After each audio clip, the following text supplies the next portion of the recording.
Okutongoza enkola eno empya ya Islamic banking ereetedde bangi okwesunga ko n'okwagala okugimanya, kyokka waliwo abakyagyekengera nga balowooza nti yakuyamba basiraamu bokka.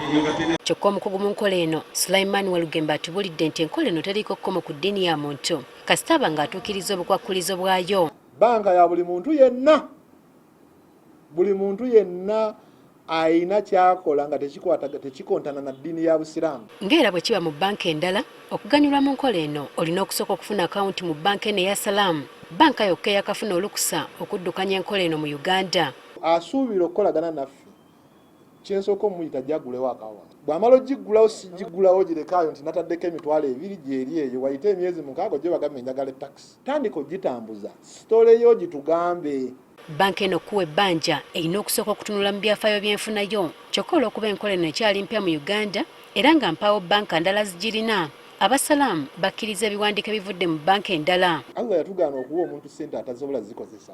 Kati obuufu bwa ssente bwonna olina obbulagira ku banka statement ne bw'eneeba terisi yaffe kale nga tetubadde naffe naye nojja nogaa nti akawunti yange njagala gitransfaringa naye wali mbadde ndaga nti eri mu banka endala mbadde nyina bwentambula nga nteekayo ssente zange. Kyokka kino tekizibira kkubo eri muteresi mujja ayagala okuganyulwa mu nkola eno. Naye tujja kwetaaga obukakafu nti kyogenda okukola ssente zaffe ssente zo tezigenda kufa naffe. Kuba ku nkola gye tulimu nnyo mu Islamic banking tutunuulira nnyo nti olina okufuna mu kyokola ki?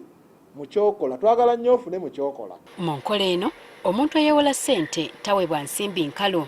Emu ku nsonga lwaki tebagaba ssente mu Islamic banking, ssente tuzidaivatinga. Abamu afuna looni n'asooka n'agenda n'awasaako omukyala.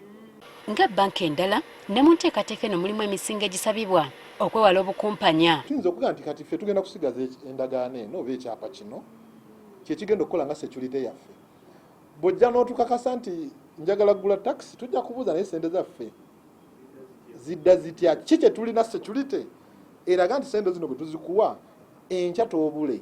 Olw'obutagala kuleka bakyala mabega naddala abatalina misingo, waateekebwawo enkola enaagonjoola kino. Bw'oba odesigninga product sooka n'otunuulira nti omuntu ono ye kikyayagala ate obusobozi bwe ki buli luddawa. Kati nnyabo abakyala bajja kufiibwako nnyo kuba mu Busiraamu abakyala bali ku mwanjo nnyo. Omukisa guno tegubuusiddwa bamufuna mpola naddala abakola mu butale. Tuyina enkola gye tuyita stock financing. Tusobola okujja olina sitooko yo gy'oyagala okugula. Ti nze nsuubula bummonde, nsuubula nnyaanya, ffe nga tukwata players ng'otulaga we ziri nga tuzigula tuzikuwa kati nga tukkiriziganya mu nsasula. Uganda y'emu ku mawanga agakyasinzemu abantu abafaayo okwetandikirawo emirimu, kyokka mingi ku gino gigwa teginnaweza mwaka ng'omutawaana guva ku ntandikwa ntono ko n'ensonga endala. Abalengerera ewala mu byenfuna bagamba nti enkola eno singa ekwatibwa bulungi dyandiba ekkuba ettuufu erina gye bannayuganda mu nvuba. Jenifar Kabaale, agaffe eyo ku Spark TV.